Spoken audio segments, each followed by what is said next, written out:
bueno, eh, si bien como compartías en el marco del Día Internacional por la Eliminación de la Violencia contra las Mujeres, también hoy tenemos una conmemoración muy particular y es el Día Internacional del Hombre. Entonces, voy a compartirles un poco del estado del arte entre lo que son las masculinidades y los masculinismos, porque desde el sur global a partir de la toma de presidencia de Milei en Argentina, bueno, ha habido una serie de posturas y de transformaciones en lo que nosotros, defensoras de derechos humanos, reconocemos como una agenda antiderechos humanos, antifeminista, antigénero, y que ahora con la emergencia también del presidente Trump, bueno, estamos justamente monitoreando el norte global, el sur global, y sería la primera vez que comparto en este espacio esta información y esta sistematización, porque es parte del reconocimiento de este momento histórico. Les voy a pedir de favor si hay preguntas, las puedan poner en el chat y si me vas avisando, Estrella, te lo agradezco. Y también, si me pueden avisar 10 minutos antes de que yo tenga que terminar, porque soy muy apasionada del tema y puedo hablar como 40 horas. Así que este, voy a compartir. ah,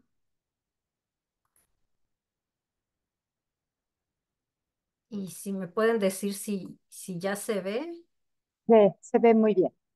Ya nada más ponerlo en formato de presentación. Ah, sí está. ya Perfectamente. está. Bien. Bueno.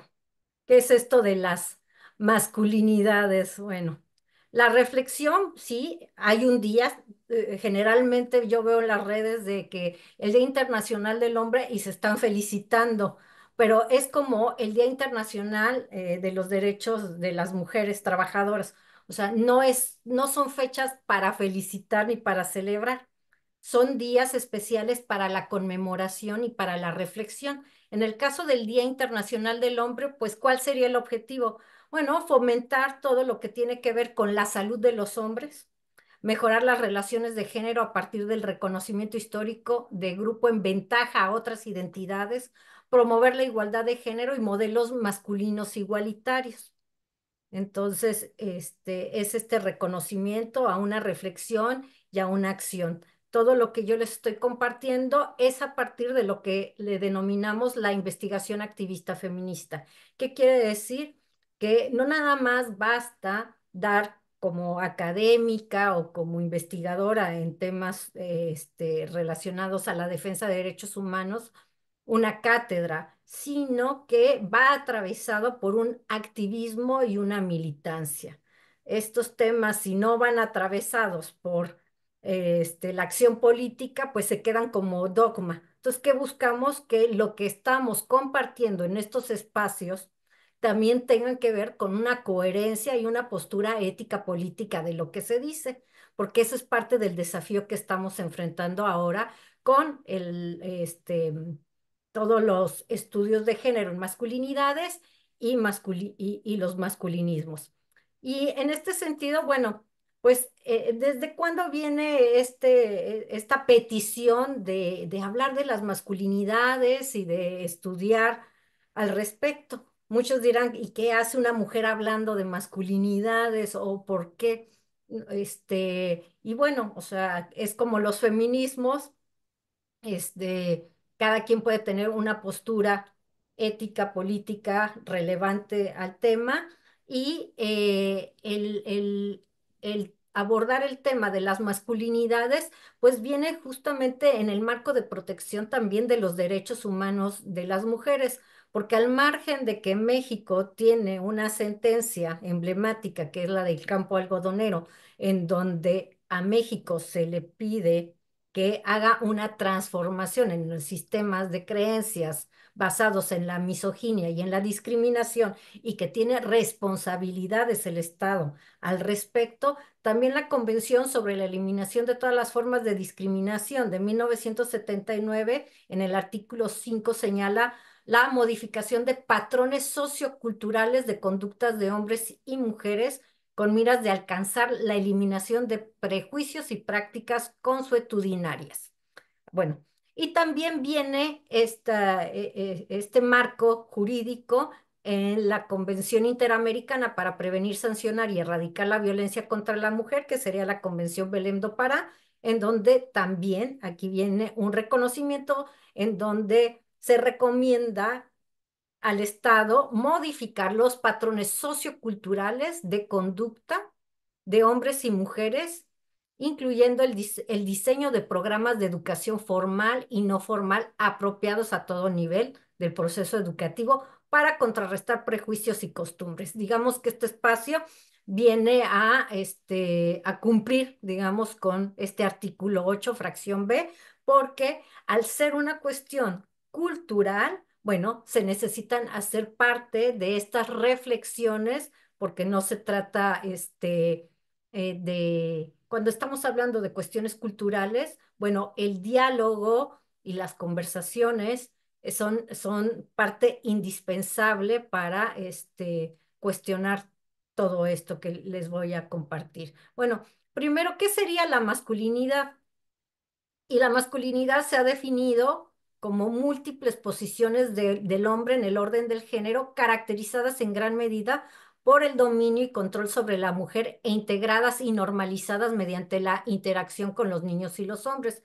Este concepto de masculinidad hegemónica también es conocido como masculinidad patriarcal que explicita que explicita o sutilmente valora y naturaliza la subordinación de las mujeres o el dominio de los hombres sobre las mujeres.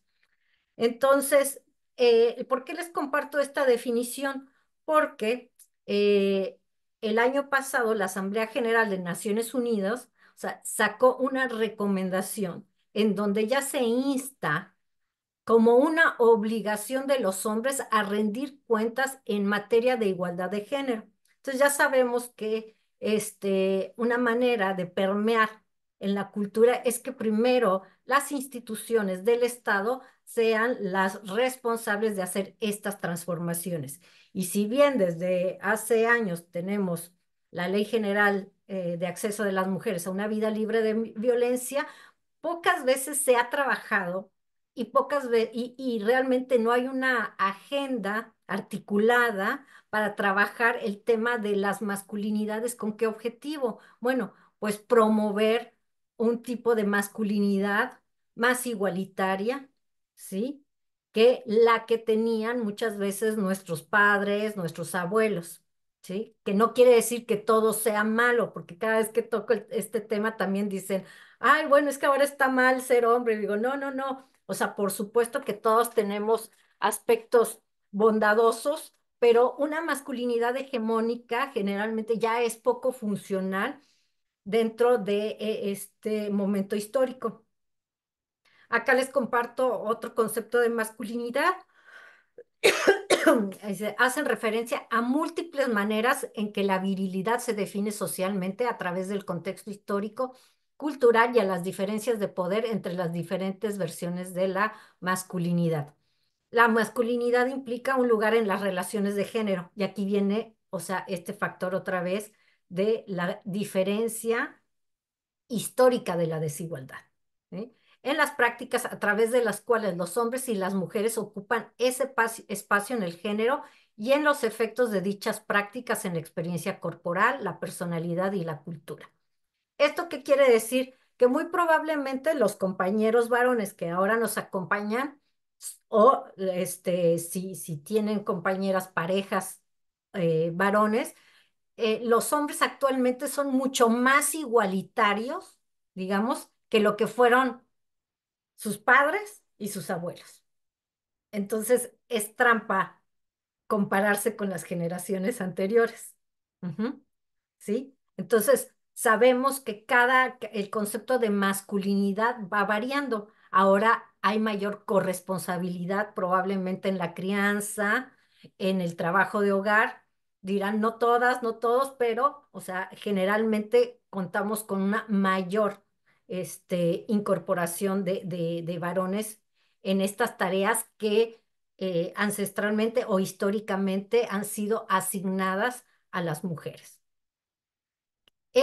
Dentro de la violencia de género y en el marco del Día Internacional por la Erradicación, fíjense, les compartimos lo que es pues la violencia de género y por qué es importante trabajar con los varones en la deconstrucción de una masculinidad patriarcal.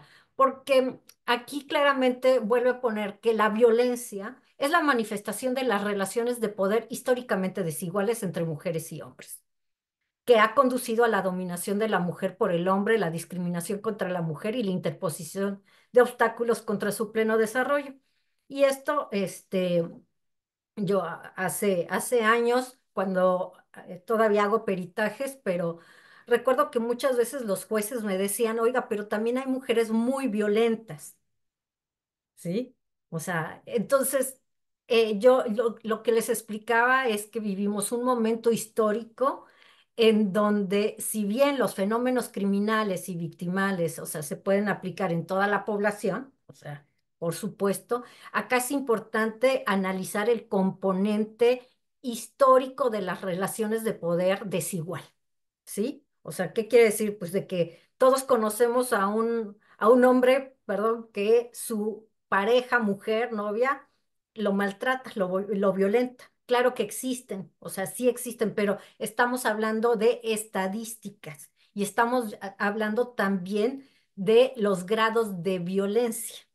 Y bueno, no me va a dar mucho tiempo de explicarle, pero hay muchos ejemplos muy contundentes en los peritajes, los tipos de violencia que ejercen las mujeres sobre sus parejas hombres, que no se van a comparar con los tipos de violencia al grado de violencia feminicida que ejercían muchos hombres. Entonces, he ahí que hagamos la distinción.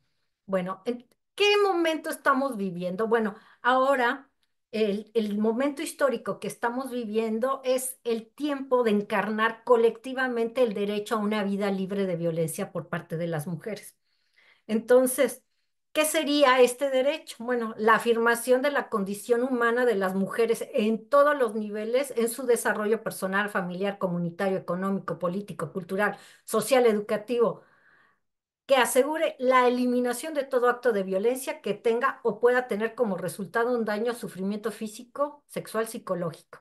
Entonces, ¿qué implica este derecho a una vida libre de violencia? Bueno, analizar las desigualdades que se encuentran en el centro de los problemas de desarrollo y corregir esas prácticas discriminatorias. En ese sentido, vale la pena también reflexionar, pues, ¿desde cuándo estamos hablando que la violencia contra las mujeres es un tema en las agendas públicas de cualquier estado de América Latina? Bueno, acá les comparto este recorrido histórico y nada más quiero que nos situemos en 1975, ¿sí? En 1975 fue en México el primer Plan de Acción Mundial, Estrategias de Igualdad de Género e Integración Mujer al Desarrollo. Año Internacional de la Mujer, que fue reconocido como tal.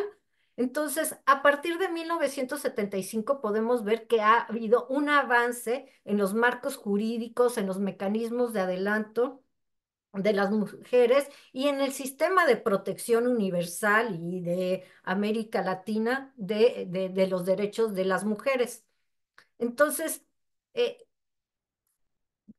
al margen de que muchos de ustedes y muchas eran polvo de estrellas en 1975, me voy a permitir estrella, pero a decir esto, que somos contemporáneas, que hemos venido caminando, ¿sí? En el desarrollo, en el fortalecimiento de políticas públicas para la protección de los derechos humanos de las mujeres.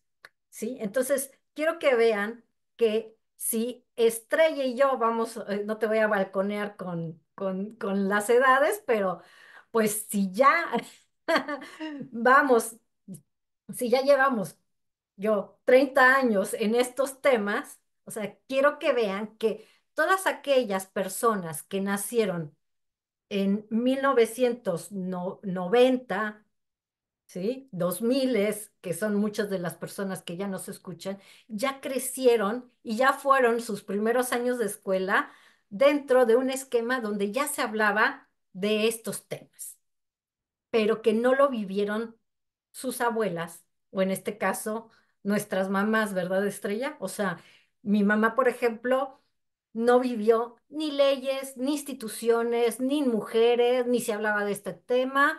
O sea, esa generación, la de mi madre, la de mis tías, es la de calladita te ves más bonita, y donde había todos estos paradigmas de aguántate, es tu cruz, todo esto es lo que hemos escuchado. Pero empieza a transformarse lentamente a partir de 1975, posteriormente cuando vino la Convención Belém do Pará, después la Ley General de Acceso en el 2007, luego la sentencia de la Corte Interamericana. Entonces, quiero que vayan viendo que somos generaciones históricas que hemos estado caminando a la par en el diseño de políticas públicas para fortalecer estos derechos. Entonces, si las mujeres hemos tenido desde 1975 acciones, políticas públicas, digamos, para emanciparnos, para fortalecer nuestras autonomías, ¿qué pasa con los hombres? O sea, ¿qué estará pasando con los hombres cuando se están dando todas estas políticas? ¿Sí? Acá les comparto las reformas a la Constitución de la presidenta de la semana pasada, en donde vean que ya quedó también incorporada en la Constitución el derecho a una vida libre de violencia. Entonces, quiere decir que, o sea, se sigue teniendo un marco de protección de los derechos humanos de las mujeres, pero ¿qué está pasando con los hombres? ¿Sí? Entonces, acá viene una reflexión del comité de la CEDAW, la observación número 33, que dice: las mujeres que no tienen conciencia de sus derechos humanos no están en condiciones de exigir su cumplimiento. Entonces, en esto recuerdo nuevamente a mis ancestras, a mi madre, a mis abuelas, que obviamente, o sea, derecho a una vida libre de violencia, ¿cuál? O sea, nunca, ¿no? Pero ¿qué tal las chicas ahora de 20 años, de la década de los 20, de los 30? Por supuesto que ellas tienen conciencia de sus derechos humanos, tienen conciencia de ser ciudadanas y hacen sus derechos exigibles y justiciables, ¿sí? Entonces, acá les pongo cómo sería las mujeres en situación de opresión. ¿Se acuerdan en el concepto de la que les compartí de la plataforma Beijing, que hablaba sobre estas brechas históricas de desigualdad? Entonces, acá viene, antes pues podían casarse, vivir violencia, pero ¿qué primaba? Calladita te ves más bonita, no se podía hablar al respecto, y entonces, bueno, nos enterábamos tal vez cuando ya se quedaban viudas, ¿sí? O cuando la violencia ya era muy extrema, pero había muchas reflexiones de adultas mayores cuando yo empezaba a atender mujeres en situación de violencia, que a la edad, en la década de los 70, de tener 70 u 80, me decían, no, o sea, mi marido era terrible, pero, o sea, no era paz, o sea, era silencio. ¿Qué hacía yo con los hijos? Dependía económicamente. Y actualmente, ¿qué es lo que vivimos? O sea, que ya se rompió el silencio colectivo. Entonces, ya las mujeres que viven violencia automáticamente, en una gran mayoría, no todos, o sea, desde el análisis interseccional, o sea, están rompiendo el silencio y lo están rompiendo estrepitosamente, ¿no? Entonces, hay pronunciamientos, hay marchas, o sea, ¿qué quiere decir? Que van asumiéndose como sujetas políticas, como ciudadanas, ¿no? Ya no como ciudadanas de segunda calidad, ni subordinadas y demás, sino ya hay esta certeza de ser titulares de derechos humanos, cosa que no vivieron sus abuelas o sus madres.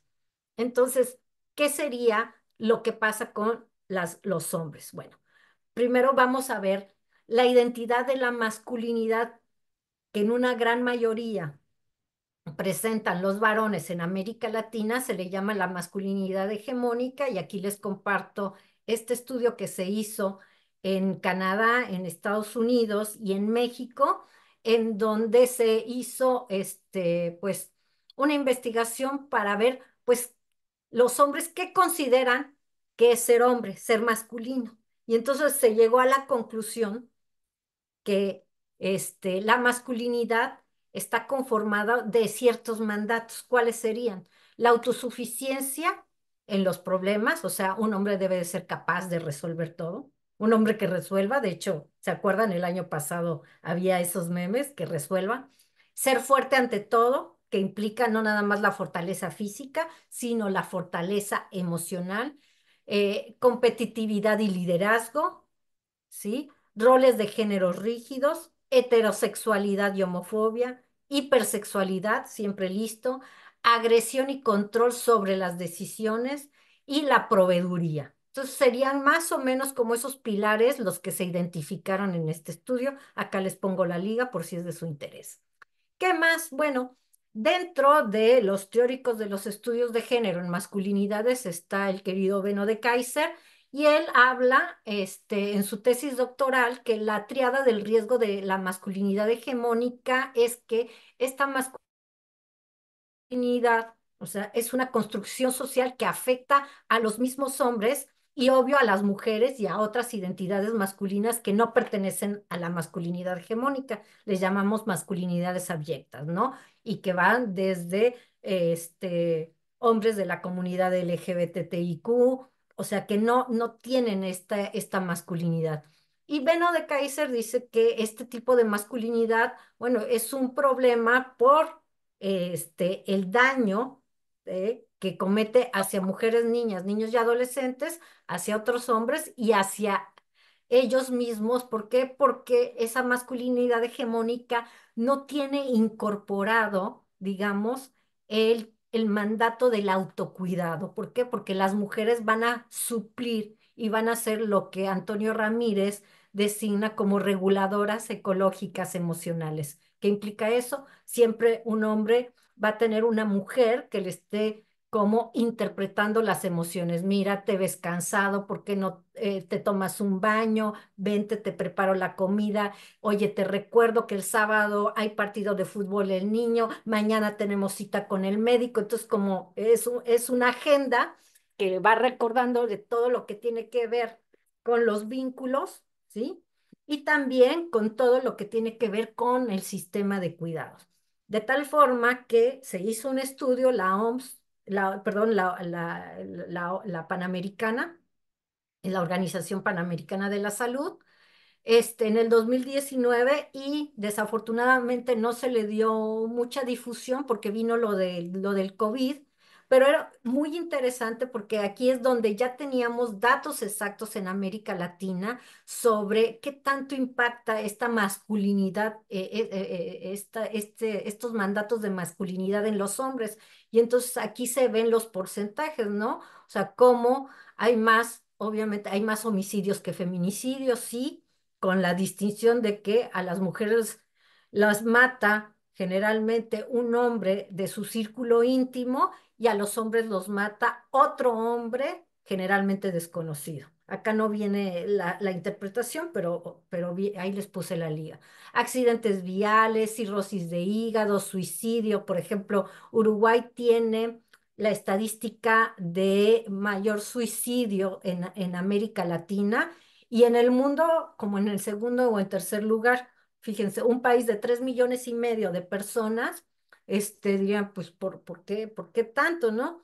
Y bueno, estamos en esos estudios, pero sí les puedo decir que hay dos aspectos en el suicidio, de menos aquí en Uruguay. Se suicidan más los chicos entre 22 y 27 años y los hombres de 75 en adelante. Entonces tiene que ver con estos mandatos y estas expectativas de la masculinidad. Eh, drogas, VIH, consumo de alcohol, ahogamiento, exposición a fuerzas mecánicas. Entonces vean cómo una masculinidad hegemónica siempre pone en mayor riesgo a los hombres y están más expuestos a riesgos, inclusive no nada más de enfermedades, sino de perder la vida. Entonces, la socialización masculina, machista y violenta introduce a los hombres desde niño en una cultura que incita a protagonizar hechos violentos, prácticas que fomentan desigualdad de género y esta subjetividad, bueno, esta violencia machista, bueno, se va creando en una subjetividad, ¿no? Y esta subjetividad la podemos ver claramente en la sociedad, en ciertos estereotipos. Entonces, todavía vas a escuchar esto de la energía masculina, la energía femenina, que el sagrado femenino, el sagrado masculino. Y yo nada más respiro profundamente como científica social y digo, bueno, ¿y quién decidió que esto es lo masculino? ¿Y quién decidió que esto es lo femenino? O sea, sí, si bien, o sea, no es el sistema binario, sino vivimos en una experiencia dual, pero ¿quién define lo que es quién, ¿no?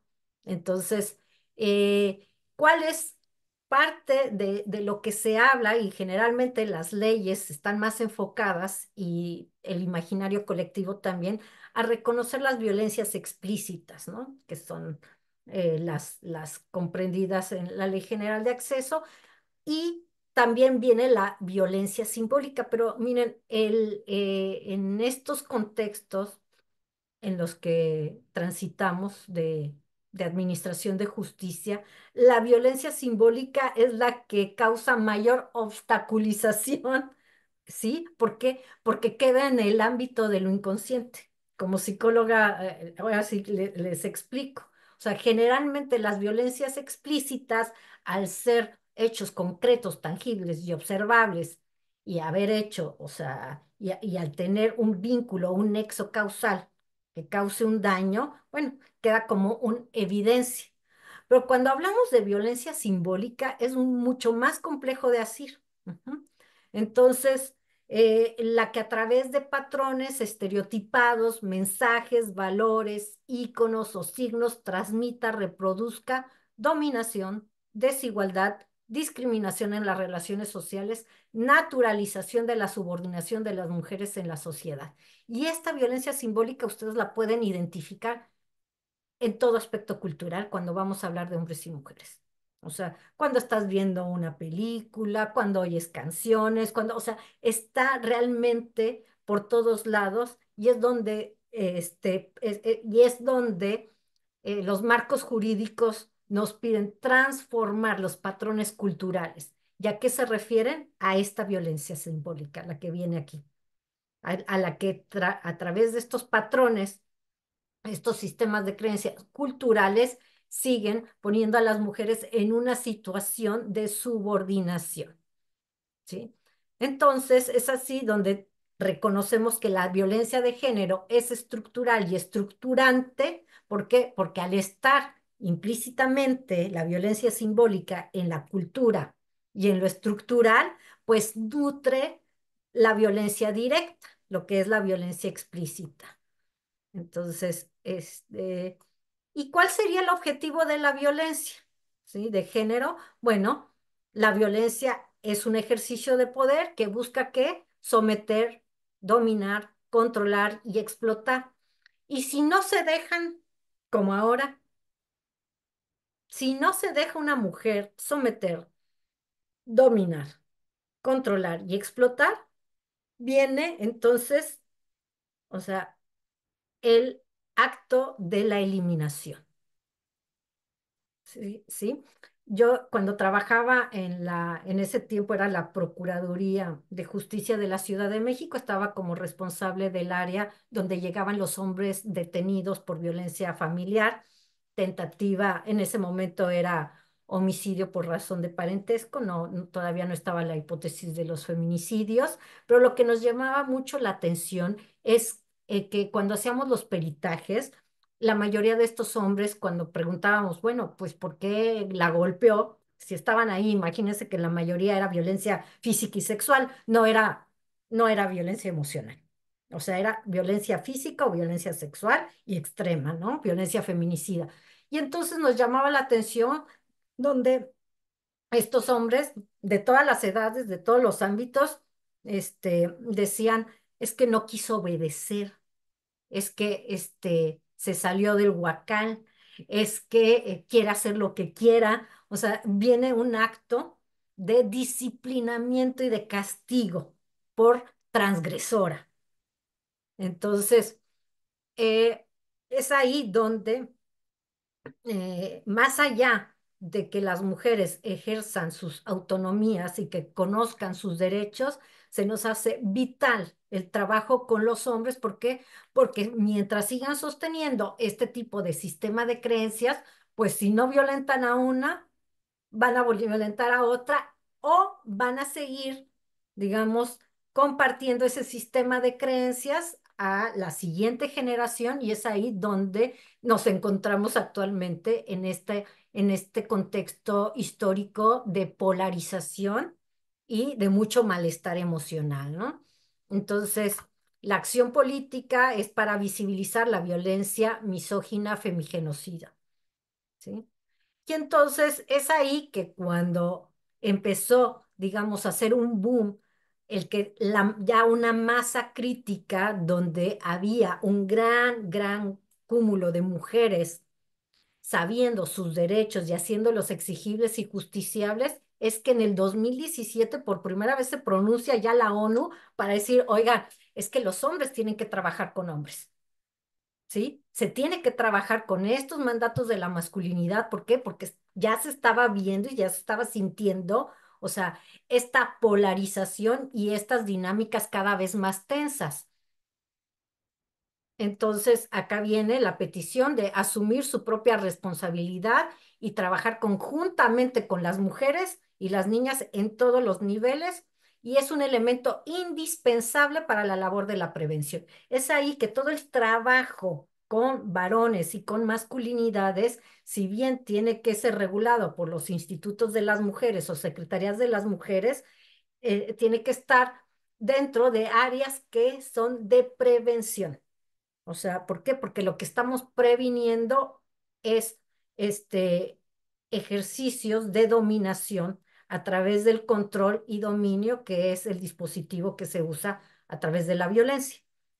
Entonces, en este sentido, espera, ¿qué otra cosa les iba a decir? Mm, Sí, que la violencia de género generalmente cuando se habla, pues es como si las mujeres vivieran violencia solas, ¿no? O sea, cuando se capacita a las mujeres, se hacen protocolos para mujeres, se crean instituciones para mujeres, lo cual, o sea, todo eso está muy bien, pero siempre digo, ¿y quienes ejercen la violencia, cuándo van a tener el derecho a la educación y a la posibilidad de construir sus espacios cuando es una responsabilidad del Estado generar estos espacios, ¿no? Entonces, bueno, acá está la petición: asuman responsabilidad y rindan cuentas de su conducta. Y esta es una frase muy importante, particularmente la que perpetúa los estereotipos de género con las falsas ideas sobre la masculinidad que sustenta la discriminación. Y entonces, bueno, es ahí donde empiezan a emerger varias organizaciones internacionales, nacionales, para empezar a investigar sobre las masculinidades. Acá yo les comparto algunas que tiene que ver desde cómo se incorpora la masculinidad desde la niñez, y otra que tiene que ver sobre el feminicidio. Acá se los dejo. Y bueno, dentro de lo que se reconoce son los procesos diferenciados en el ejercicio de violencia. Si bien no todos los hombres son generadores de violencia, sí todas las mujeres hemos vivido violencia. ¿Sí queda claro? Cuando me dicen no todos los hombres, yo digo sí, válido. O sea, habrá violencia simbólica. No todos los hombres ejercerán violencia explícita. Y digo explícita porque si hago un peritaje, en este momento histórico, por prácticas de masculinidad hegemónica, generalmente va a haber algo, algo. Pero, ¿por qué no se configura como violencia? ¿Por qué? Porque la violencia se configura a partir de las afectaciones que tienen, las víctimas o en este caso las mujeres. Entonces, se reconoce que los procesos de ejercicio de violencia va desde la violencia feminicida, la sexual, que se le dice a los hombres aparentemente violentos, y digo aparentemente violentos porque yo coordinaba 8 grupos de hombres con tentativa feminicida y como les digo, o sea, eran hombres encantadores. O sea, sí, los policías de investigación me decían, ¿no le da miedo entrar sola con 20 hombres que asesinan mujeres? Y yo no, o sea, porque estos hombres saben perfectamente sobre quién ejercer violencia. ¿Sí? Y en qué espacios. Y generalmente es el espacio del hogar, no en la institución pública y no con una autoridad, una mujer autoridad. Entonces, cuando dicen, es que no, vaya y pregúntele a mi vecina, obvio no. O sea, la violencia sexual y la violencia familiar son de naturaleza oculta. Tienes la palabra de la víctima con la palabra del imputado o señalado. Entonces, de ahí importante los peritajes y el análisis con perspectiva de género. Entonces, luego tenemos masculinidades hegemónicas o machirulos, lo que generalmente decimos que es el contexto en general.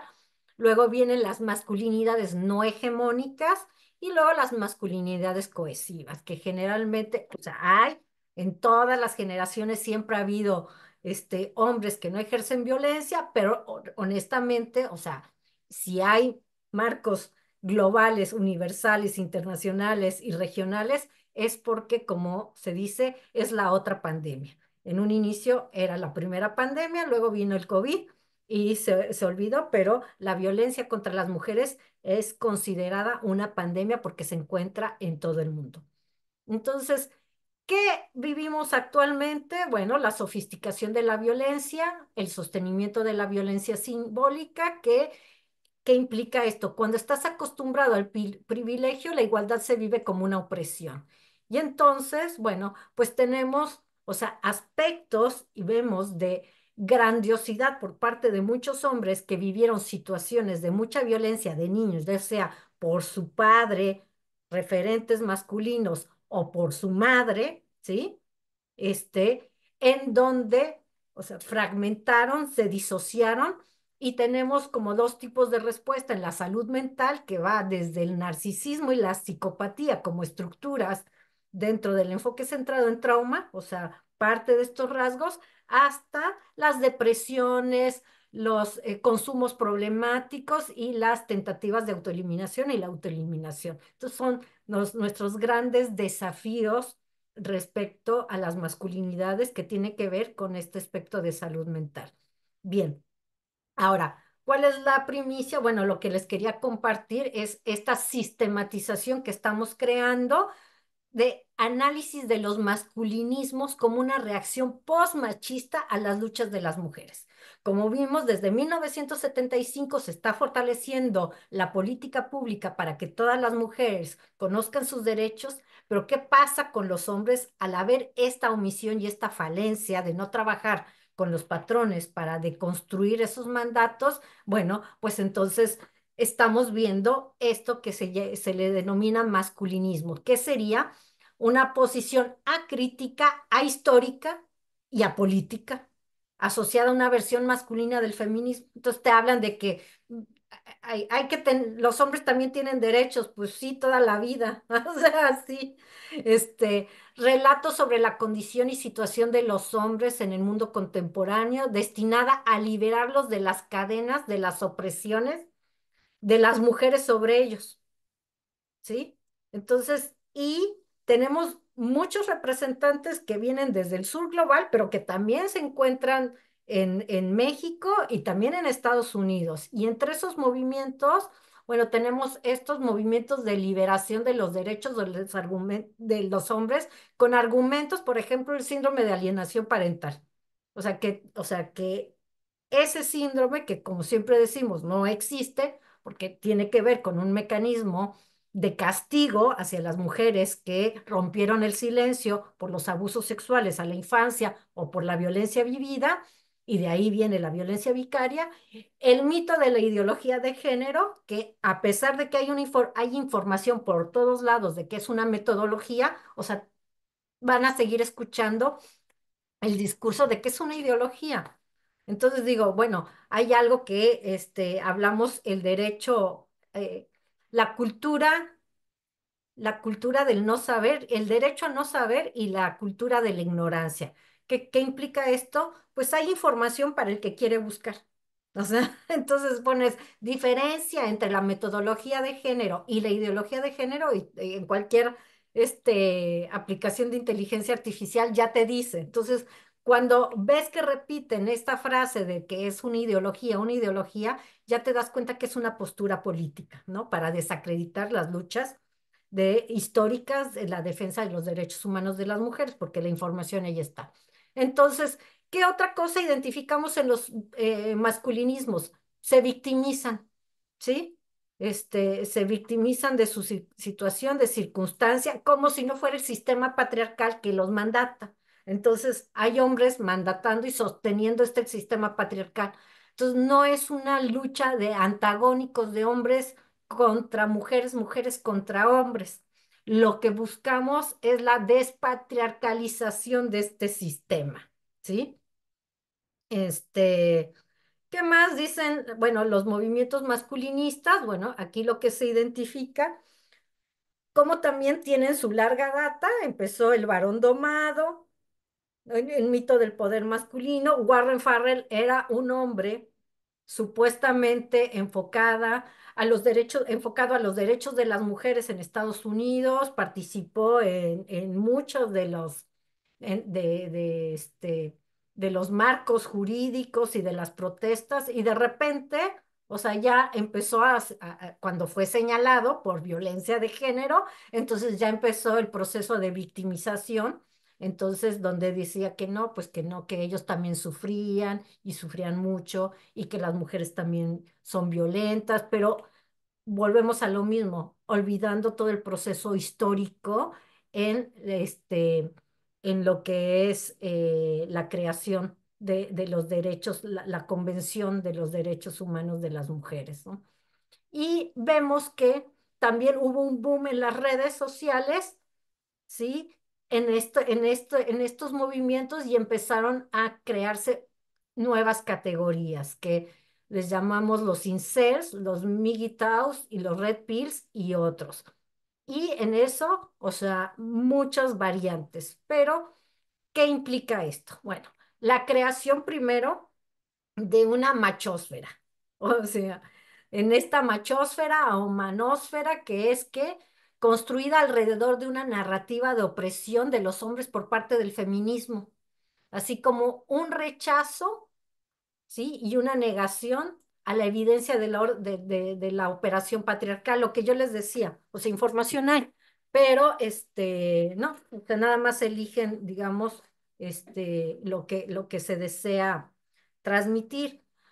Se reúnen alrededor de relatos y sentimientos del sufrimiento personal de los hombres para construir un consenso afectivo sobre una presunta experiencia colectiva y de género, concretamente la posición de los hombres en la jerarquía social como resultado del feminismo. O sea, en donde lo que manifiestan estos masculinismos es como si el feminismo los señalara como los enemigos, y pues no. O sea, ahí es donde empiezas a ver que es un discurso políticamente que le beneficia a cierto orden político o a ciertas personas, ¿no? Desde el feminismo obviamente no se habla en contra de, sino lo que se busca es desmantelar, digamos, este sistema de desigualdad, este proyecto civilizatorio de opresión y de subordinación y de explotación. Estos movimientos masculinistas, bueno, pues tienen algunas características. Negación de la desigualdad de género, suele negar o minimizar la existencia de la desigualdad de género y los privilegios de la masculinidad. Y te van a decir, bueno, eso era antes, ahorita ya hay igualdad. Ahora todas las mujeres, o sea, viven en una microesfera. O sea, no se van a Chiapas, no se van a las periferias. O sea, como que viven en un microcosmos y dicen que la igualdad ya llegó para todas las personas. Misoginia, a menudo expresan hostilidad hacia las mujeres, utilizando estereotipos negativos y discursos que las culpabilizan. Conservadurismo, defienden los valores tradicionales y estereotipos de género sexistas, oponiéndose a los cambios sociales y culturales que promueven la igualdad. ¿Sí? Nacionalismo, vinculan la masculinidad con la defensa de la nación, la identidad, a menudo con discursos de xenofobia y oposición al feminismo. Y viene también la mal llamada ideología de género, considerándola como una amenaza hasta la existencia para los hombres con estos conceptos cuando dicen feminazi, ¿no? ¿Qué sería el objetivo?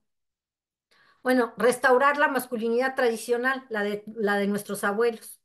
¿Sí? Buscar romper una masculinidad, buscan recuperar, perdón, una masculinidad hegemónica asociada a la fuerza, a la dominación y a la proveeduría económica. O sea, otra vez el retroceso. Desmantelar las políticas de igualdad. Se oponen a las políticas de igualdad de género, como cuotas de género, leyes contra la violencia, con el argumento de defender los derechos de los hombres. Y con el argumento de la igualdad, cuando tú escuchas a ley, cuando quitó todo lo que es el Ministerio de la Igualdad, lo que serían las secretarías de la igualdad, o sea, decía que, pues, porque era una discriminación. Entonces, sin querer comprender, porque obviamente hay gente muy talentosa que le explicó, pero ya cuando tú ves que es todo un movimiento para dejar otra vez a las mujeres en una condición de subordinación, empiezas a comprender la lógica de las posturas.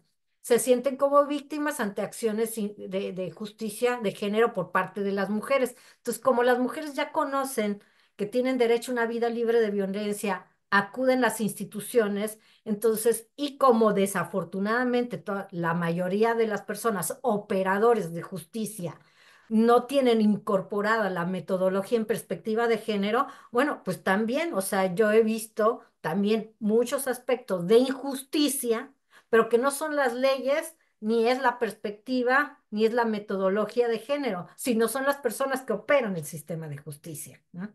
Entonces, acá viene los movimientos, ¿no? Que se presentan. El MGTOW es Men Go Their Own Way. Es un poco de una postura separatista. Y el problema no es que sean separatistas, porque a lo largo de la historia siempre ha habido grupos exclusivos de varones. O sea, digo, creo que del 2014, 2015 empezaron los movimientos políticos de las mujeres colectivos, de menos en México, así ya 8 de marzo, 25 de noviembre, las marchas, las manifestaciones y demás, pero a lo largo de la historia, o sea, ha habido estos contextos por parte de hombres, pero aquí lo que nos llama la atención de este movimiento que nace en Estados Unidos es que no es tanto que sean separatistas, sino el discurso de misoginia y de odio hacia las mujeres. Ahora ustedes dirán, ¿en el feminismo también los hay? Sí, compañeros, también los hay. O sea, como parte de los feminismos, o sea, posturas extremas también las hay, pero volvemos otra vez a lo mismo. O sea, estadísticamente, ¿quiénes son los que tienen el mandato de la violencia y del abuso de poder? ¿El estereotipo y el mandato de ser mujeres o el estereotipo y mandato de ser hombres? Entonces, ahí es cuando empezamos a hacer los análisis cualitativos. Entonces, este Pero, movimiento, sí. pero estamos ya en tiempo casi. Gracias. Están los incels, que son los célibes involuntarios, que generalmente están enfocados en estar, digamos, en las redes sociales, ¿sí? Las consecuencias, bueno, aquí se las comparto, ¿no? Retroceso de los derechos de las mujeres y lo que nos preocupa más, la polarización social. Ya tenemos también varias investigaciones de esta reacción patriarcal, es una reacción que es el backlash antiderechos y antifeminista. En México tenemos muchos exponentes de los masculinismos, aquí están, ¿sí? Y el reconocimiento de que esta violencia simbólica en el actual contexto histórico es la encarnación de una masculinidad hegemónica, extractivista, sofisticada, que al no tener los cuerpos de las mujeres en subordinación, porque las mujeres, digamos que ya, o sea, ponen su distancia y hacen exigibles y justiciables sus derechos, entonces empiezan a ejercer lo que llamamos la violencia política de género. ¿Por qué? Porque la igualdad sustantiva, o sea, no les parece, o sea, quieren a una ciudadana en subordinación. Hay una obligación de los hombres por rendir cuentas, sí. En los movimientos de masculinidades y de estudios de género reconocemos quién es un aliado en compromiso ético político. ¿Por qué? Porque rinde cuentas y quién se victimiza y quién es un falso aliado, ¿no? Que también aquí tenemos los falsos aliados, hombres que limitan su papel en materia de igualdad, que dan cursos, que tienen formación, capacitación, pero nada más es el discurso, porque en la práctica personal, en la práctica con sus vínculos, no es así, y entonces ya identificamos quiénes son los falsos aliados, nos proclamamos por una agenda donde se pueda despatriarcalizar. Aquí les comparto lo que es la agenda Suma por la Igualdad, un poco de los abordajes, un poco de lo que estamos trabajando para deconstruir y construir masculinidades alternativas, igualitarias y sanas, cuidadosas. Y agradezco mucho que me hayan escuchado. Aquí les dejo, digamos, las organizaciones a las que seriamente se trabaja con el tema de las masculinidades. Y agradezco a Cuidarte, al compañero Rafael, que está haciendo toda esta sistematización de los masculinismos como reacción posmachista a las luchas de las mujeres. Y bueno, pues les dejo todos mis datos y les voy a compartir a Estrella la información y la presentación para ustedes. Muchas gracias. El micro. Ay, perdón. Muchísimas gracias, querida Jero. Gracias por este recorrido pues tan somero, pero al mismo tiempo tan profundo con creo que has tocado puntos muy importantes en este proceso que ha seguido pues el surgimiento de este fenómeno pues que está generando esta limitación de derechos para las mujeres y que al final de cuentas también está provocando pues violencia para los mismos hombres, para los niños, para las niñas, para todas estas personas que no están dentro de esta masculinidad tradicional y además también para el medio ambiente, porque bueno, algo también de todo esto hay. Entonces, no sé si por aquí en el público o acá tengamos alguna pregunta. Entonces, bueno, creo que no tenemos preguntas en la, en la, en el chat. Entonces, les recuerdo que el chat es solamente para preguntas a la disertante. Entonces, si tienen preguntas para la disertante, pues se los agradeceremos. Si no, pues vamos a continuar adelante con esta jornada. Gracias, Jeru. Quedamos aquí de todas maneras. Y bueno, esperemos que las personas que se animen a participar, tanto aquí en el público como las personas que nos están viendo a través de Zoom. Así que gracias, te mando un aplauso enorme de mi parte y todo el cariño y la admiración de siempre. Y vamos a seguir, le voy a ceder el uso de la voz a la magistrada. Ah, por aquí tenemos una preguntita, perdón. Dice que qué consejo, nos dice Carla Licete Paz, qué consejo podría sugerir para la Ley Federal del Trabajo en relación con el trabajo de las mujeres. ¿Algún aspecto ahí que pudieras comentarnos en relación con el trabajo? Bueno, es muy amplia la pregunta, pues. Sí es amplia, pero le agradezco a Carla el interés. Creo que parte de las reformas a la Ley General de Acceso a las Mujeres tiene que ver con la igualdad,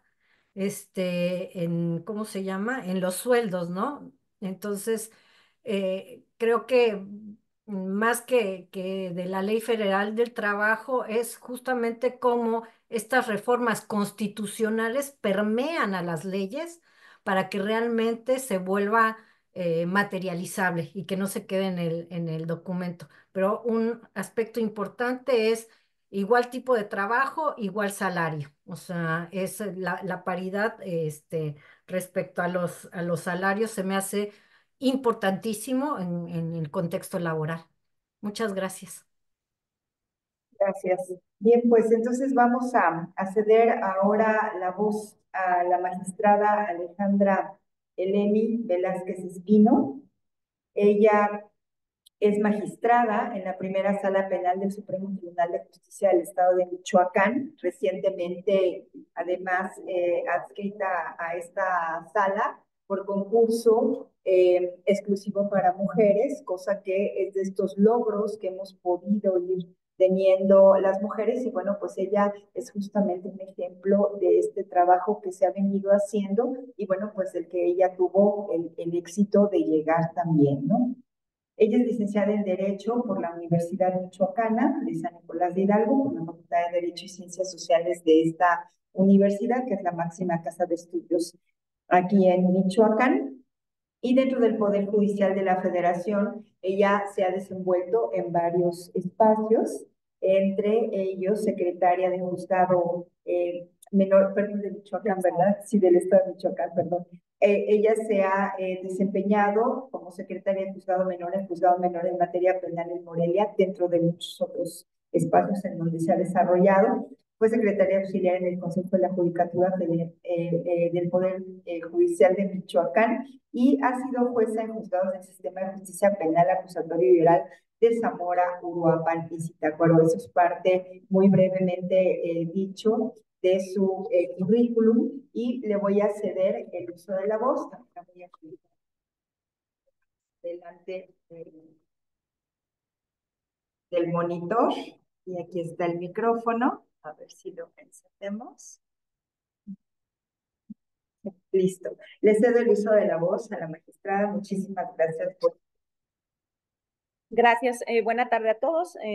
Pues nuevamente agradeciendo a la maestra Estrella la cordial invitación, a la maestra Citlali también que se encuentra conectada también a través de Zoom. Un gusto compartir la mesa con la maestra Jeru Aparicio Aviña. No tenía el gusto de conocerla, de interactuar con ella.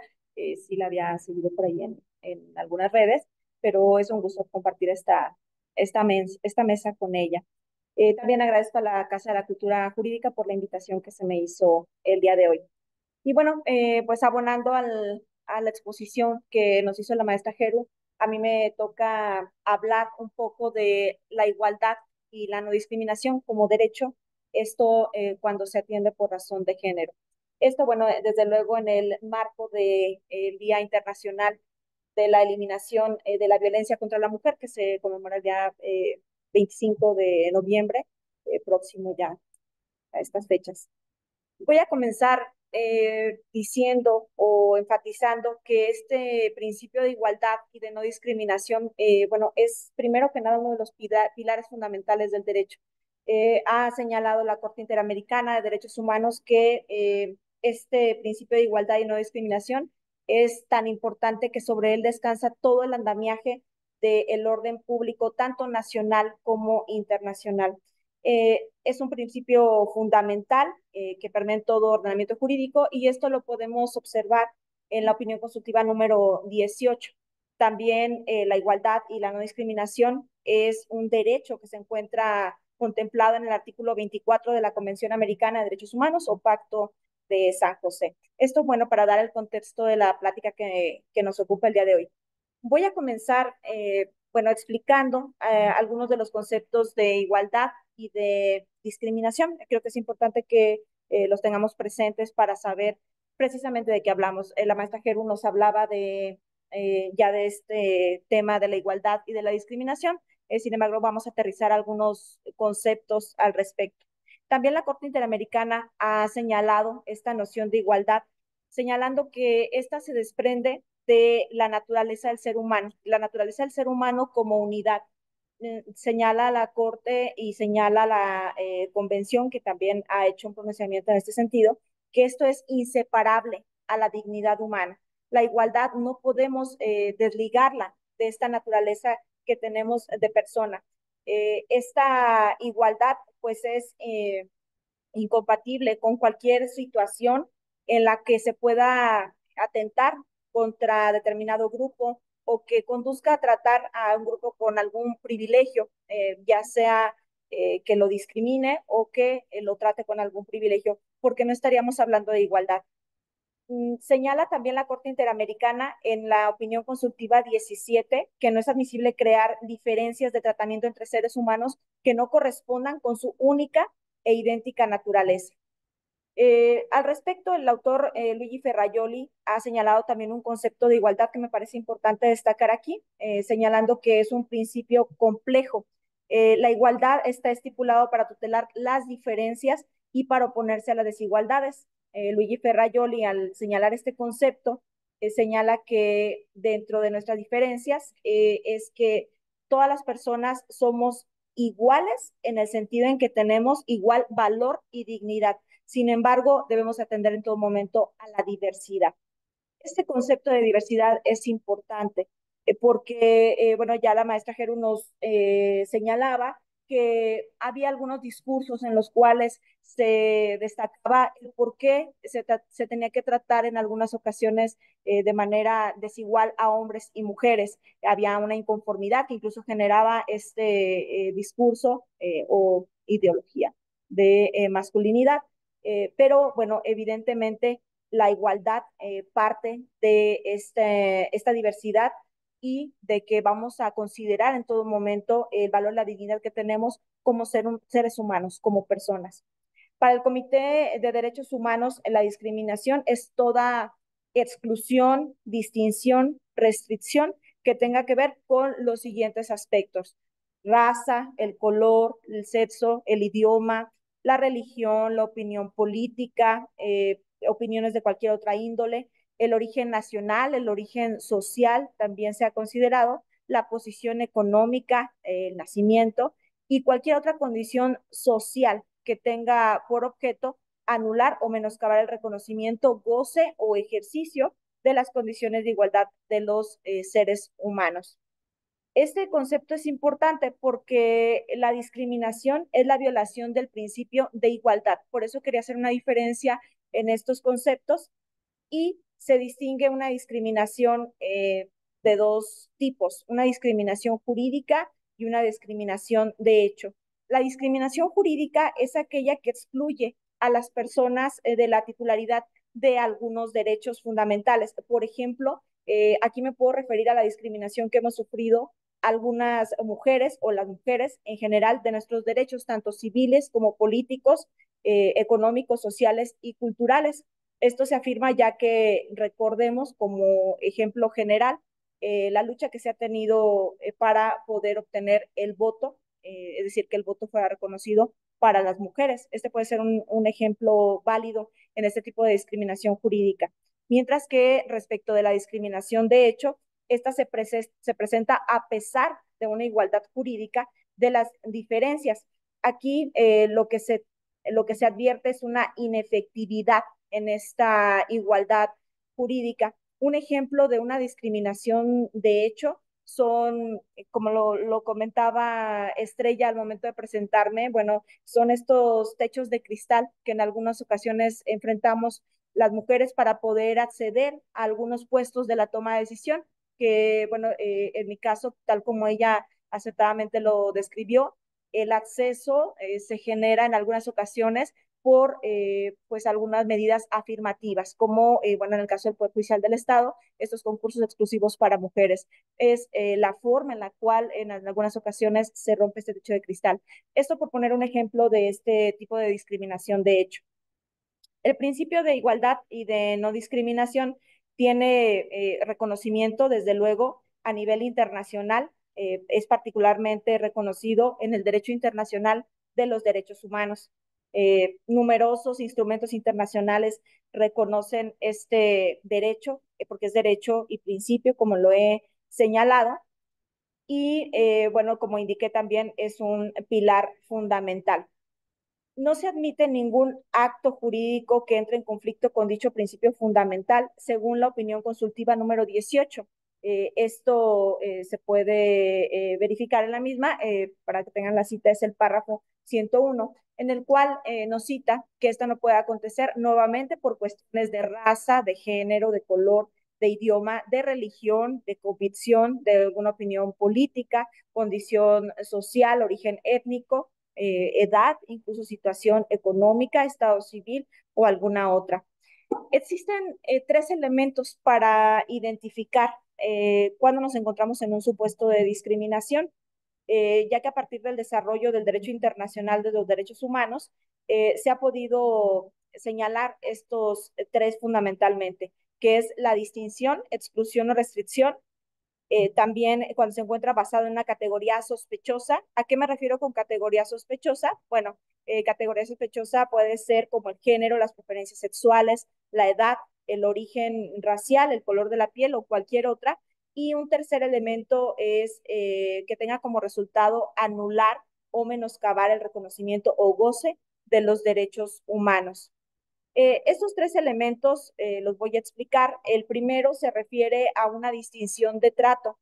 Esta distinción de trato señala el derecho internacional que no toda distinción de trato es discriminación, y voy a explicar esto. La Corte Interamericana de Derechos Humanos lo ha considerado así. Ha dicho que no puede considerarse ofensiva por sí misma de la dignidad humana toda distinción. La jurisprudencia de la Corte Europea de Derechos Humanos ha distinguido dos elementos que nos van a permitir identificar si una distinción es discriminación o no la es, que es un elemento objetivo y un elemento de razonabilidad. Existen ciertas desigualdades, de hecho, que pueden traducirse legítimamente en desigualdades de tratamiento jurídico sin que esto necesariamente sea discriminación. Para poder poner ejemplos sobre esto, bueno, el estándar de la Corte Interamericana es muy importante. Se ha señalado que hay grupos que han enfrentado históricamente discriminación y violencia estructural, como somos las mujeres o la comunidad LGBTI. Eh, Tener determinados tratos distintos o de distinción son indispensables para garantizar sus derechos, y en estos supuestos no podemos estar hablando de discriminación. ¿Por qué? Porque estos tratos diferenciados son precisamente para garantizar el derecho de igualdad. También se puede traducir en la expresión que trato igual en igualdad de condiciones pretende dar el mismo trato a quienes se encuentran en condiciones distintas. Por ejemplo, haber enfrentado barreras de violencia por motivos de género significaría ignorar las diferencias protegidas por el principio de igualdad. Por tanto, no habrá discriminación si la distinción de tratamiento está orientada, como se ha indicado, a legitimar, es decir, a potencializar el derecho a la igualdad en razón de la naturaleza de las cosas. Respecto a esto, también la opinión consultiva número 17 hace una explicación detallada de esta diferencia entre diferenciar y discriminar.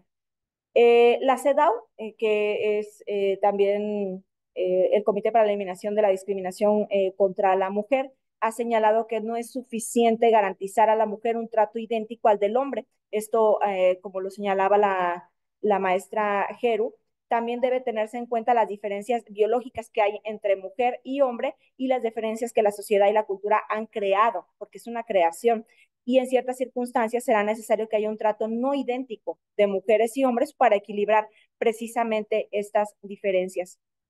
Un ejemplo de distinción de trato que no representa discriminación por ser objetiva y razonable, que es donde vamos a aplicar estos parámetros, lo encontramos en las medidas especiales de carácter temporal o en las medidas de carácter afirmativas. En la Convención sobre la Eliminación de todas las formas de discriminación contra la mujer, el Comité CEDAW ha señalado que la finalidad de este tipo de medidas es generar igualdad sustantiva en hombres y mujeres, es decir, que en los hechos las mujeres gocen de los derechos humanos en igualdad de condiciones a los hombres, es decir, que estas medidas sean un mecanismo para poder equiparar o igualar precisamente en condiciones respecto de las que tienen los hombres. Se hablaba de igualdad sustantiva también en la exposición anterior y efectivamente, como lo destacaba la ponente, tenemos una reforma constitucional publicada en el Diario Oficial de la Federación el día 15 de noviembre, de días pasados, donde se incorpora como derecho constitucional la igualdad sustantiva. Ahora vamos a abordar el tema de la categoría sospechosa. Ya les indicaba de manera general cuáles eran estas categorías por razones de raza, de color, de edad, sexo, creencias, condiciones sociales, incluso opiniones políticas. Esta doctrina de las categorías sospechosas, bueno, cabe decir que fue desarrollada por la Suprema Corte de los Estados Unidos. Ahí surge y ahí se desarrolla, pero se incorpora en los enunciados de la Constitución Política de los Estados Unidos Mexicanos en su párrafo último del artículo primero. Este párrafo establece que queda prohibida toda discriminación motivada por origen étnico o nacional, el género, la edad, las discapacidades, la condición social, las condiciones de salud, la religión, las opiniones, las preferencias sexuales, el estado civil o cualquier otra que atente contra la dignidad humana y tenga por objeto anular o menoscabar los derechos y libertades personales. En síntesis, estas categorías sospechosas son criterios por los cuales está prohibido hacer distinciones y en nuestra Constitución lo encontramos en el artículo primero, como se ha señalado. Sobre las categorías sospechosas, estas son enunciativas, estas no son limitativas, es decir, se pueden incorporar algunas otras derivadas de la interpretación que se haga pues de la evolución o de las condiciones de vida. Aquí cabe hacer mención que la Corte Interamericana, en el caso Atala Rifo contra Chile, estableció la orientación sexual como una categoría sospechosa, no obstante que indicó que esta categoría no se encontraba expresamente prevista en el artículo 1.1 de la Convención Americana. Esto vale la pena comentar este caso de Atala Rifo. El caso de Atala Rifo es un caso en el cual se reclama a la señora Atala Rifo la pérdida de la custodia o tuición por su orientación sexual de sus hijos por parte de su pareja. Y bueno, en esta resolución de Atala Rifo contra Chile se destaca precisamente el uso de esta categoría sospechosa, con lo cual se violenta el derecho de la señora Atala Rifo precisamente a la igualdad. Se violenta de la manera que se ha señalado como discriminación. Eh, en, en relación con la discriminación directa o indirecta, que es el tercer elemento que les había mencionado, esta nos sirve para identificar si estamos frente a una discriminación que tenga por objeto menoscabar o anular o alguno de estos derechos o frente a una discriminación, podríamos llamarle positiva, que lo que busque sea generar condiciones de igualdad. La discriminación directa se presenta cuando se distingue a partir de una categoría sospechosa con la intención de restringir o de anular los derechos humanos. Un ejemplo de este tipo de discriminación sería lo que se prevé en algunos códigos civiles, que bueno, en el caso del estado de Michoacán se prevé en el código familiar y ya no se prevé de la manera que se encontraba con anterioridad, pero con anterioridad se regulaba que el matrimonio era un contrato civil entre un hombre y una mujer. Actualmente en el estado de Michoacán, en el artículo 127, se explica que el matrimonio es la unión legítima de dos personas para realizar una comunidad de vida permanente en la que se procree, en la que se procuren al respecto, perdón, igualdad y ayuda mutua. Sin embargo, cuando se encontraba previsto como un contrato civil entre un hombre y una mujer, pues evidentemente se estaba realizando una discriminación directa, porque se advertía que el matrimonio solamente podía acontecer entre un hombre y una mujer. Y bueno, sobre esto la Suprema Corte de Justicia de la Nación se ha pronunciado también que estas regulaciones o este tipo de normas son discriminatorias.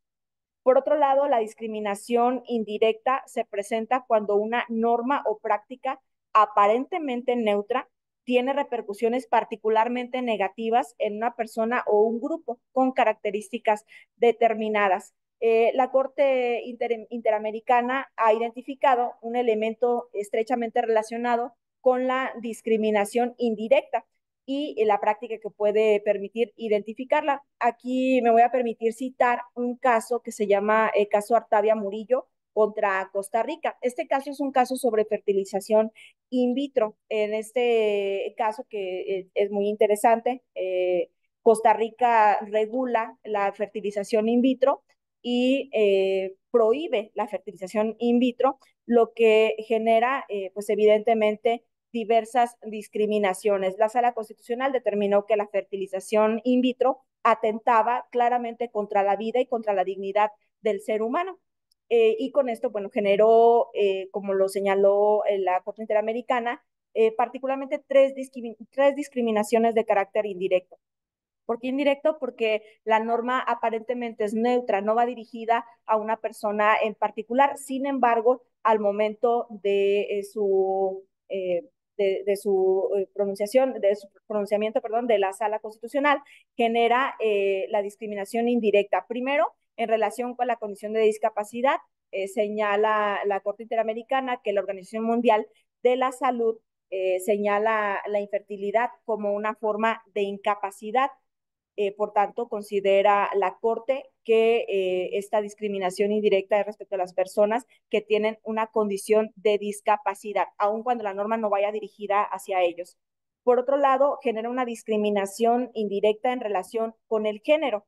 La Corte Interamericana analiza que, aunque no va dirigida específicamente a las mujeres, pues evidentemente tiene un impacto negativo sobre ellas. ¿Por qué? Porque son las mujeres quienes gestan, hace todo un análisis de cuál es el mecanismo para hacer esta fertilización in vitro y por qué genera esta discriminación, aun cuando no se dirija, porque la norma no especifica que sea únicamente para las mujeres o en contra de las mujeres.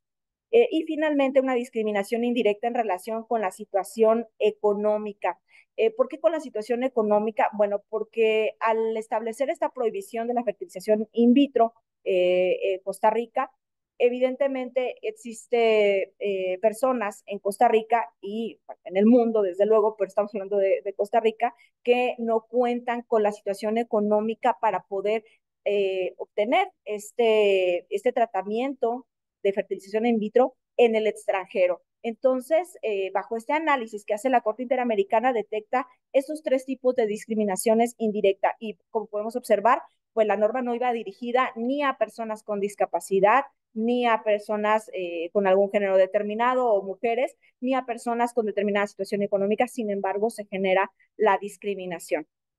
El comité CEDAW ha señalado respecto de la discriminación indirecta, que es esta de la que estamos hablando, por motivos de género, que puede haber discriminación indirecta contra la mujer cuando las leyes o las políticas y los programas se basan en criterios que aparentemente son neutros desde el punto de vista de género, pero que repercuten negativamente en la mujer. Las leyes y políticas y programas, porque ya también se exponía en la ponencia anterior, eh, son neutros desde el punto de vista de género, pero pueden, sin proponérselo, perpetuar consecuencias de discriminación. Pueden elaborarse, incluso tomando como ejemplo, de manera inadvertida, estilos de vida masculinos y así, pues, no tener en cuenta aspectos de la vida de la mujer que pueden diferir, desde luego, de los hombres. Estas diferencias pueden consistir en expectativas, actitudes o comportamientos estereotipados hacia la mujer que se basen en diferencias biológicas entre los sexos. También puede consistir en cuestiones de subordinación generalizada de la mujer al hombre. La discriminación por motivos de género es un tema que la CEDAW ha tratado como un pilar también fundamental. Es en su artículo 1, donde se señala que la discriminación contra la mujer denotará toda distinción, exclusión o restricción basada en el sexo que tenga por objeto o resultado menoscabar o anular el reconocimiento o goce o ejercicio de la mujer, independientemente de su estado civil, sobre la base de igualdad del hombre y la mujer, los derechos humanos, las libertades fundamentales en las esferas política, económica, social, cultural y civil en cualquier otra esfera. Esta es la definición que nos da CEDAW.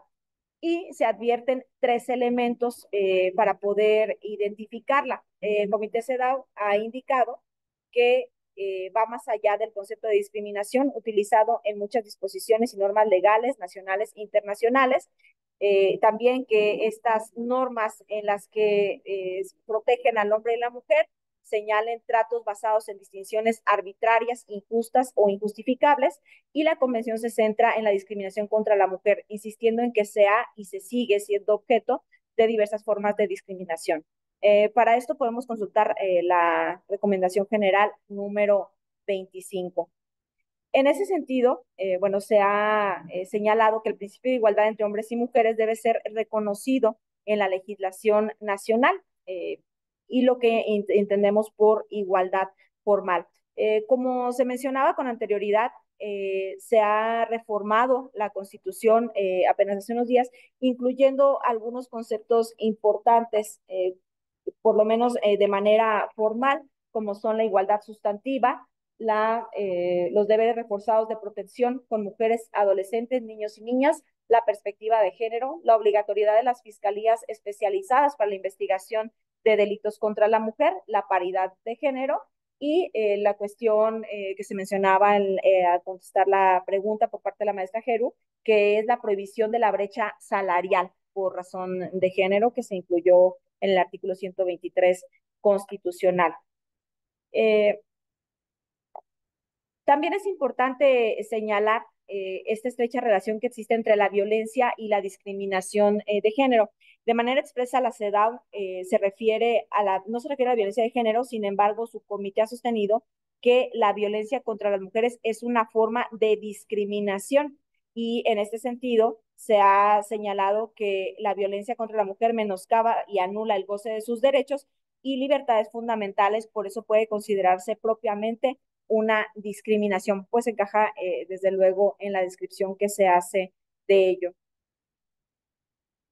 Voy a mencionar, además del concepto que nos indicó la maestra Geru de la plataforma de Beijing, un concepto de violencia de género que se refiere a aquella acción, conducta u omisión que genera daño, sufrimiento, angustia, dolor e inclusive la muerte de una persona como consecuencia de su género. La perspectiva de género nos permite darnos cuenta de que las mujeres, las niñas y las personas LGBTI han sufrido históricamente este tipo de violencia. Y bueno, tenemos un protocolo respecto a la perspectiva de género y este protocolo nos recuerda que la violencia de género no es un sinónimo, no es sinónimo de violencia contra las mujeres. Esta también puede representar actos contra otras minorías, como puede ser los niños, los adolescentes y desde luego las personas LGBTI. Me refiero al protocolo para juzgar con perspectiva de género. Por lo que la perspectiva de género, desde luego, pues es una herramienta que nos permite identificar cuando nos encontramos ante un caso de violencia de género. Para analizar la violencia de género contra las mujeres, contamos con instrumentos jurídicos como son la Convención Belém do Pará, la Ley General de Acceso a las Mujeres a una Vida Libre de Violencia. A partir del contenido de estos instrumentos, también se advierten tres elementos que permiten identificar la violencia de género contra las mujeres, que son una acción, una conducta, una omisión que esté basada en el género y que cause daño o sufrimiento. ¿De qué tipo de daño o sufrimiento? Físico, psicológico, sexual, económico o patrimonial, o incluso la muerte. Hablaba la maestra Gerú de esta cuestión feminicida. Además de esos tres elementos, es importante señalar que Belém do Pará y la ley general establecen también que esto se puede generar en ámbito privado como público y que a partir de este contenido, los tipos de violencia que acabo de mencionar pues son física, psicológico, emocional, sexual, económica, patrimonial, feminicida, obstétrica y contra derechos reproductivos, que es otro tema de esta serie de conferencias, que no nos tocó abordar el día de hoy, y el tipo de violencia simbólica de la cual se hablaba en la ponencia anterior. También es importante señalar que a partir del contenido de estos instrumentos, las modalidades en que se puede dar este tipo de violencia es en el ámbito familiar, en las relaciones de pareja, de noviazgo, en el ámbito escolar, en el ámbito docente, en el ámbito laboral, en la comunidad, en la institución o pues incluso en la política y actualmente pues también en cuestiones digitales y mediáticas. Hablando de la discriminación, tenemos también el concepto de interseccionalidad. El protocolo a que me he venido refiriendo señala que la interseccionalidad es una herramienta que nos permite identificar la combinación de dos o más condiciones o características en una persona, como pueden ser el género, la edad, el origen racial, la orientación sexual, la discapacidad, entre muchas otras, y que la confluencia de una de varias de ellas puede generar un tipo único de discriminación u opresión. Esto es como hablaba la Corte de un efecto sinérgico. Sinérgico, esto es como cuando se prescriben varios medicamentos y que al tomarlos de manera conjunta, bueno, hace un solo efecto distinto del que generaría por separado cada uno de los medicamentos. Para permitirme un ejemplo más claro de la diferencia entre la interseccionalidad y una violencia que se detecte de manera múltiple o una discriminación múltiple.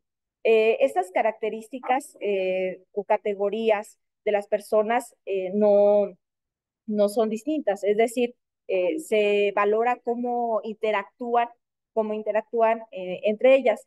Esto lo podemos encontrar en el artículo 9 de la Convención Belém do Pará, pero también quisieran en este caso respecto a la interseccionalidad, eh, remitirme a un caso de la Corte Interamericana, el caso González Yui contra Ecuador.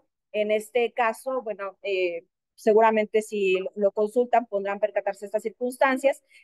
Trata sobre una niña de 3 años a quien le realizan una transfusión sanguínea y derivado de esta transfusión sanguínea lo contagian de VIH. Pero además de ser contagiada de VIH, se toman algunas acciones de discriminación en su escuela, ellos considerando o afirmando que se trata de acciones positivas para proteger al resto de los niños compañeros en su escuela, en donde, bueno, la Corte determina que desde luego se ha generado una discriminación, pero no solo una discriminación por ser mujer o por ser niña, sino que ha coexistido diversas categorías sospechosas, lo que nos lleva a un enfoque interseccional, lo que nos lleva a poder determinar que hubo múltiples factores de vulnerabilidad que llevaron precisamente a esta discriminación, porque afirma la Corte en este caso,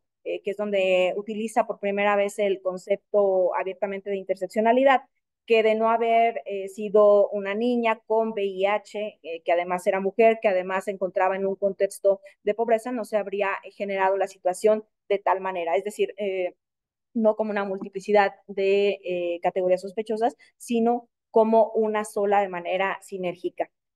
La Corte también respecto de la interseccionalidad, bueno, no lo había pronunciado como tal hasta este caso, sin embargo, si bien no como concepto, en los casos Fernández Ortega y en el caso Rosendo Cantú, ya había hecho algún pronunciamiento al respecto. Estos son casos contra México que seguramente ubican.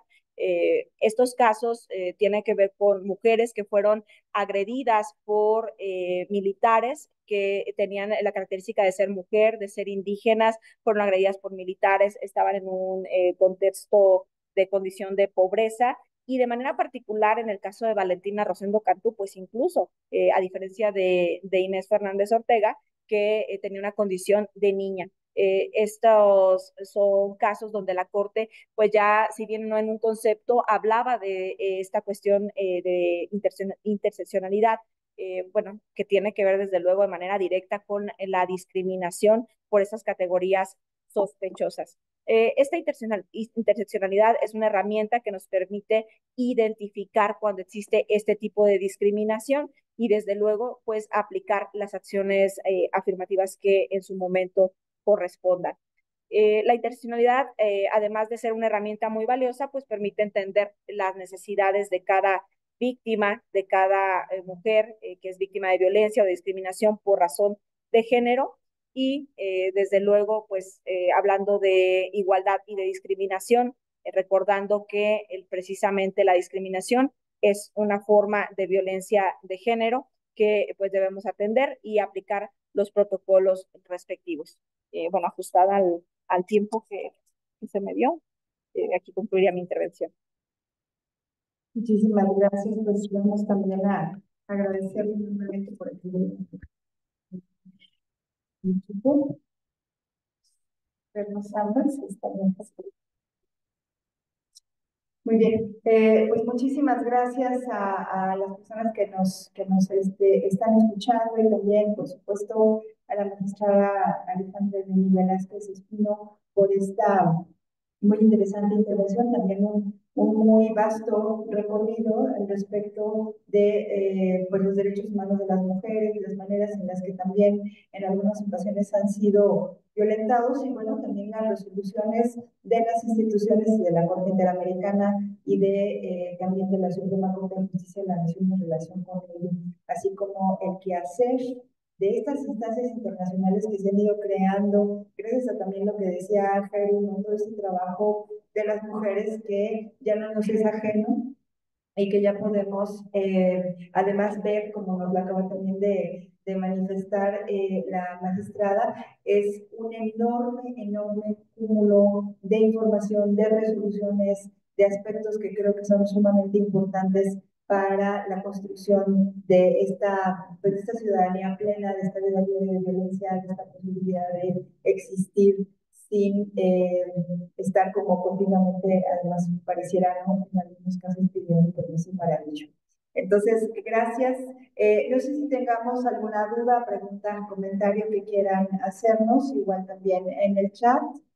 Eh, Déjenme checar si tenemos alguna inquietud. Creo que no hay preguntas. Tenemos pues muchas personas que también se integraron a través del Zoom. Y bueno, pues si no hay más información eh, que quieran igual aprovechar a nuestras disertantes, pues yo creo que entonces quedaríamos hasta aquí con esta sesión, agradeciéndoles muchísimo su presencia en línea, también aquí en las instalaciones de la Casa de la Cultura Jurídica, y pues recordarnos la importancia de permanecer en esta constante búsqueda de capacitación, de información, que nos mantenga abiertos, abiertas y sensibles a pues, lo que actualmente se está discutiendo en los espacios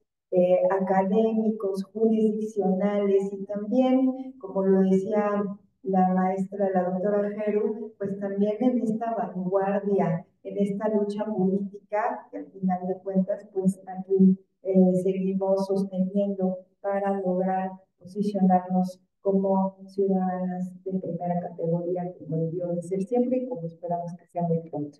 Así que bueno, pues gracias, querida Geru, gracias, muchos abrazos, muchos saludos hasta Muchas Uruguay. gracias. Saludos desde Uruguay, que estén muy bien. Muchas gracias. Gracias, un abrazo enorme y gracias por este trabajo que has venido haciendo. Me parece que va siempre también un paso adelante en esto y bueno, pues se agradece esta academia tan activa y tan propositiva como es la que tú realizas. Gracias y gracias por supuesto a la magistrada Alejandra Eleni, a quien también además le agradezco muchísimo porque bueno, sus cargas de trabajo son altas, son pesadas, su nivel de responsabilidad también, y bueno, pues se ha permitido darnos esta oportunidad de escucharla. Espero invitarla muy pronto otra vez, espero que nos dé el tiempo, que no se considere abuso de nuestra parte, pero creo que hay voces muy importantes que necesitamos escuchar y colocarnos y colocarlas, pues en donde puedan ser eh, escuchadas y vistas y de las que se pueda aprender mucho. Así que gracias, muchísimas gracias, muy buena tarde. Gracias a Margarita Ortiz, gracias también al intérprete de lengua de señas y a la compañera, también intérprete, a las dos compañeras intérpretes de lengua de señas. Y pues a nombre del Poder Judicial del Estado de Michoacán y de la Suprema Corte de Justicia de la Nación, a través de sus dos instancias que estamos organizando este espacio de reflexión, pues les damos las gracias y les esperamos. El jueves vamos a tener otra sesión muy interesante sobre el penal autónomo, pero ahí en las instalaciones del Poder Judicial del Estado y en la antigua Palacio de Justicia. Les esperamos y pues gracias a todas y todos. Que tengan muy bonita tarde. Hasta pronto.